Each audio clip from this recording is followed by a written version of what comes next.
के मुख्य अपर रूप श्वेत यानी सफेद फास्फोरस और लाल फास्फोरस होते हैं। तो आगे हम देखते हैं सफेद फास्फोरस। तो किसी भी विधि से प्राप्त फास्फोरस के वाष्प के संघनन से फास्फोरस प्राप्त होता है, ये सफेद फास्फोरस होता है। तो यहाँ पर जैसे हमने अभी ये विद्युत ऊष्मीय प्रक्रम से फास्फोरस प्राप्त किए, तो इसके वाष्प का संघनन करेंगे तो इसमें हमको सफेद फास्फोरस प्राप्त होता है। आगे हम देखते हैं सफेद फास्फोरस की संरचना।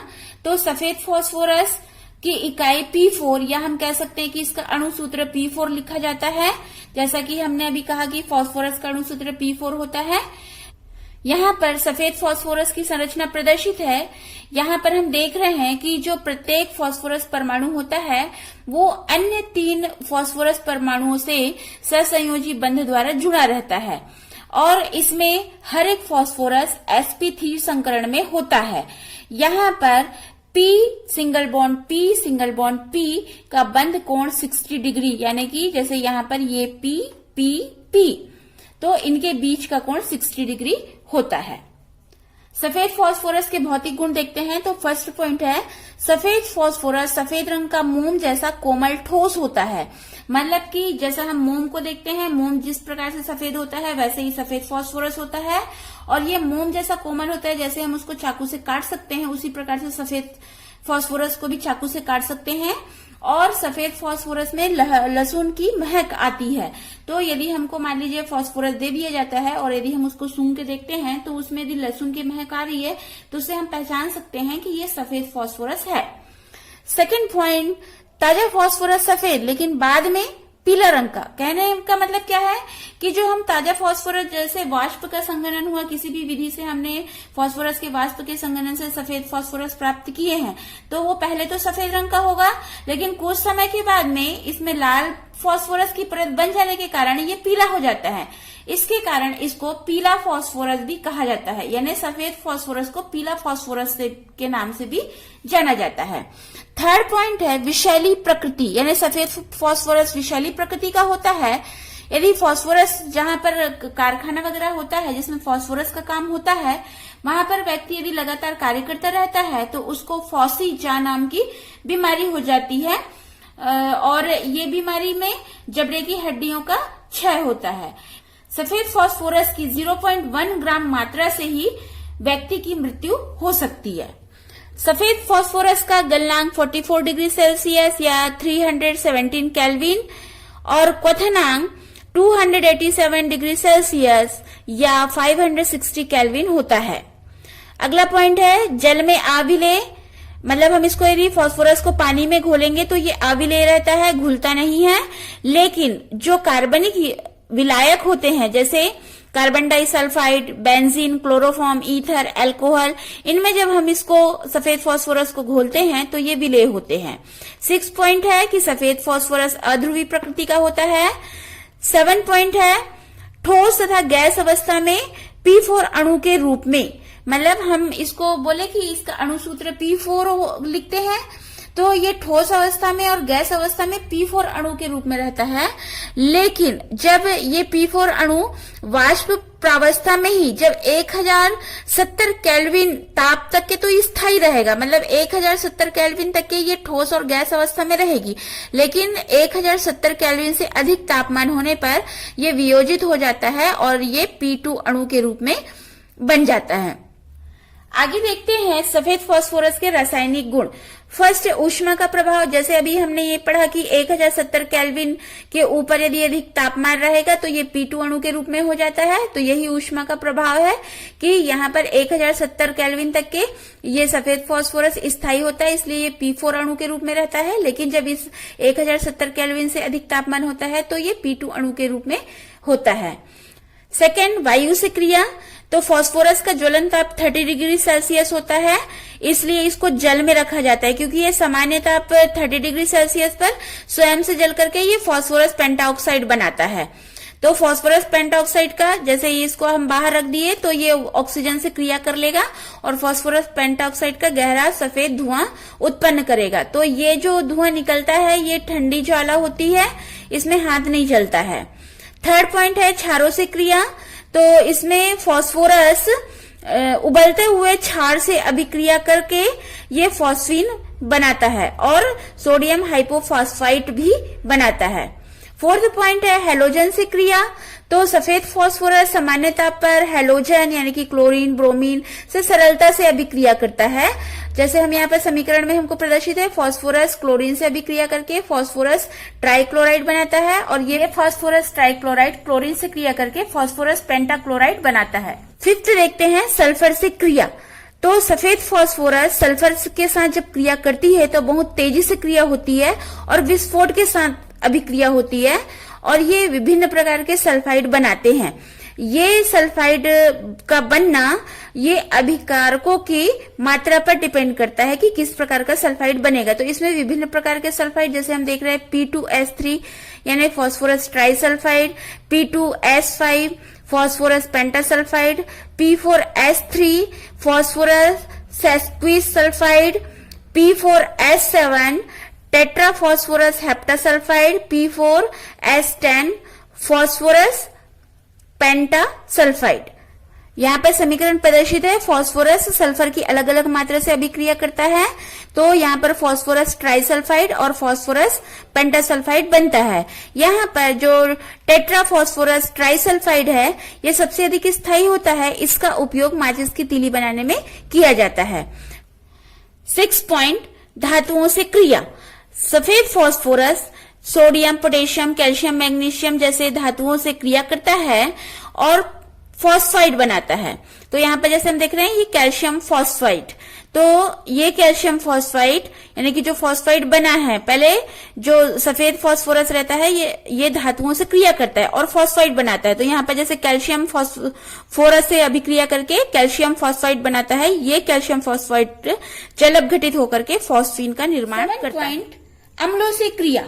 सफेद फास्फोरस उबलते सांद्र सल्फ्यूरिक अम्ल और नाइट्रिक अम्ल में विलय हो जाता है।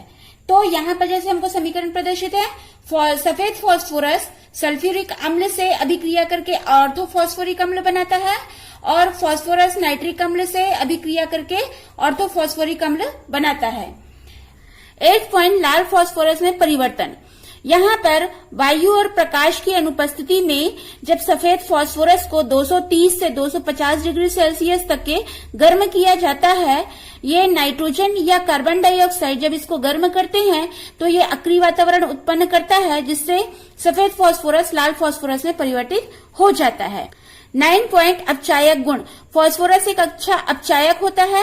यहाँ पर जैसे समीकरण में हम देख रहे हैं, यहाँ पर गोल्ड ट्राइक्लोराइड फास्फोरस से अभिक्रिया करके ये गोल्ड ट्राइक्लोराइड को गोल्ड में अपचयित कर देता है और सिल्वर नाइट्रेट को फास्फोरस सिल्वर में अपचयित कर देता है। आगे देखते हैं, सफेद फास्फोरस में स्फुरदीप्ति या रासायनिक दीप्ति का गुण भी पाया जाता है। ये स्फुरदीप्ति या रासायनिक दीप्ति क्या होती है? जो सफेद फास्फोरस होता है, हमने देखा कि वायु में ये स्वतः ही जलने लगता है तो ये हरी चमक उत्पन्न करता है। जब हम इसका ताप बढ़ाते हैं तो ये थोड़े से प्रकाश के साथ यानी कि ज्वाला उत्पन्न करता है। सफेद फास्फोरस के ऑक्सीकरण की ऊर्जा ऊष्मा के रूप में उत्पन्न नहीं होकर के ये प्रकाश के रूप में उत्पन्न होती है। तो इसी घटना को स्फुरदीप्ति या रासायनिक दीप्ति कहते हैं। मतलब ये जो हरी चमक के साथ ये उत्पन्न हो रहा है, ये ताप बढ़ाने पर ज्वाला उत्पन्न हो रहा है, इसी घटना को ही स्फुरदीप्ति या रासायनिक दीप्ति कहते हैं। ये हमने देखा सफेद फास्फोरस की संरचना, उसके भौतिक गुण और रासायनिक गुण। आगे देखते हैं लाल फास्फोरस। तो यहाँ पर सफेद फास्फोरस से ही लाल फास्फोरस बनाया जाता है। जैसा कि हमने अभी सफेद फास्फोरस से लाल फास्फोरस का बनना देखा, यही आपका लाल फास्फोरस बनाने की अभिक्रिया है। तो यहाँ पर एक बार और देख लेते हैं कि जो सफेद फास्फोरस है ये 230 से 250 डिग्री सेल्सियस पर आयोडीन उत्प्रेरक की उपस्थिति में अक्रिय वातावरण में सफेद फास्फोरस लाल फास्फोरस में परिवर्तित हो जाता है। लाल फास्फोरस के भौतिक गुण। फर्स्ट, यह गंधहीन तथा कठोर लाल रंग का और क्रिस्टली ठोस होता है। तो यहाँ पर जैसे हमने सफेद फास्फोरस को देखा था, वो उसमें लहसुन की गंध आती है, लेकिन लाल फास्फोरस गंधहीन होता है और यह लाल रंग का होता है और कठोर होता है। लेकिन सफेद फास्फोरस सफेद रंग का और मोम जैसा कोमल कठोर होता है।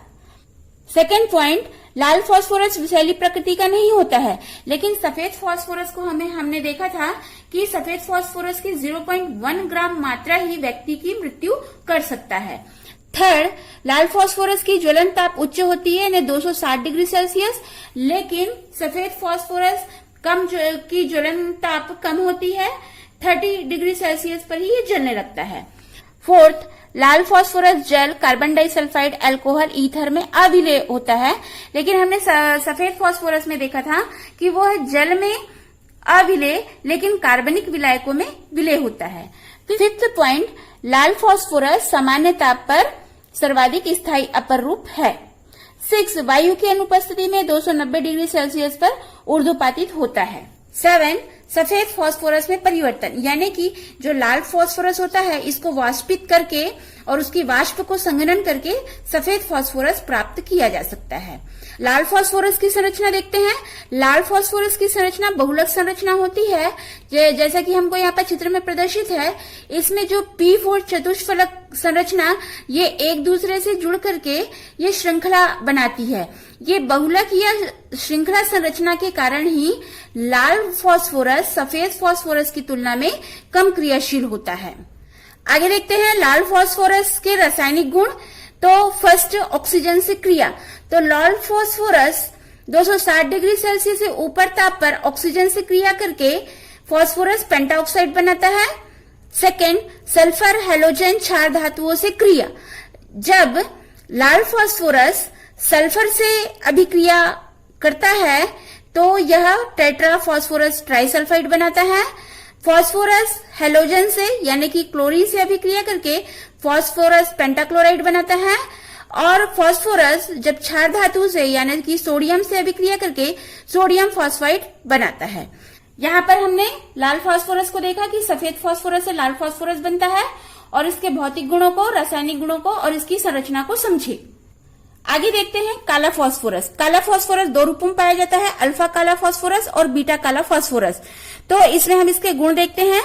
तो लाल फास्फोरस को जब 803 केल्विन टेम्परेचर पर बंद नली में जब गर्म किया जाता है तो अल्फा काला फास्फोरस प्राप्त होता है। सेकेंड, सफेद फास्फोरस को जब 473 केल्विन ताप पर अक्रिय वातावरण में 1200 वायुमंडलीय दाब पर गर्म किया जाता है तो बीटा काला फास्फोरस प्राप्त किया जाता है। थर्ड, काला फास्फोरस में धात्विक चमक होती है, इसे वायु में ऊर्ध्वपातित किया जा सकता है।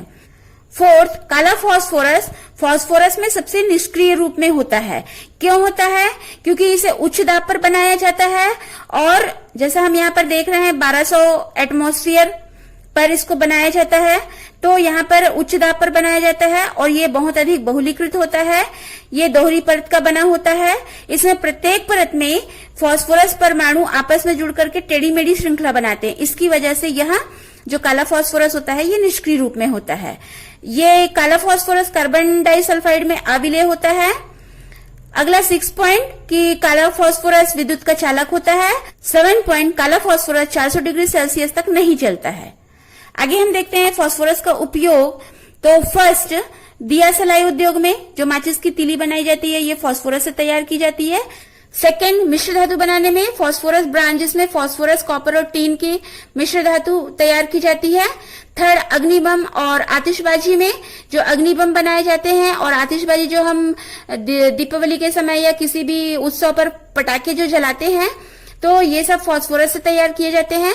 फोर्थ, सफेद फास्फोरस का उपयोग चूहे मारने की दवा बनाने में। फिफ्थ, यौगिकों के निर्माण में यहाँ पर हाइपोफॉस्फाइड जो कि औषधि के रूप में उपयोग की जाती है। फास्फोरस के क्लोराइड जो रासायनिक उद्योगों में उपयोग किए जाते हैं और फास्फोरिक अम्ल तैयार करने में फास्फोरस का उपयोग किया जाता है। इस प्रकार से आज हमने सफेद फास्फोरस, लाल फास्फोरस और काला फास्फोरस के बारे में जाना, उसके भौतिक गुणों को और रासायनिक गुणों को समझे और फास्फोरस के उपयोग को समझे। आपको वीडियो पसंद आई तो लाइक कीजिए, शेयर कीजिए और मेरे चैनल को फर्स्ट टाइम वॉच कर रहे हैं तो सब्सक्राइब कीजिए, बेल आइकन को दबाइए ताकि वीडियो की नोटिफिकेशन आपको सबसे पहले मिले। आपका एक सब्सक्राइब मुझे आगे वीडियो बनाने के लिए मोटिवेट करता है। और इंस्टाग्राम पर सीमा साहू 179 को फॉलो कीजिए। Thanks for watching this video.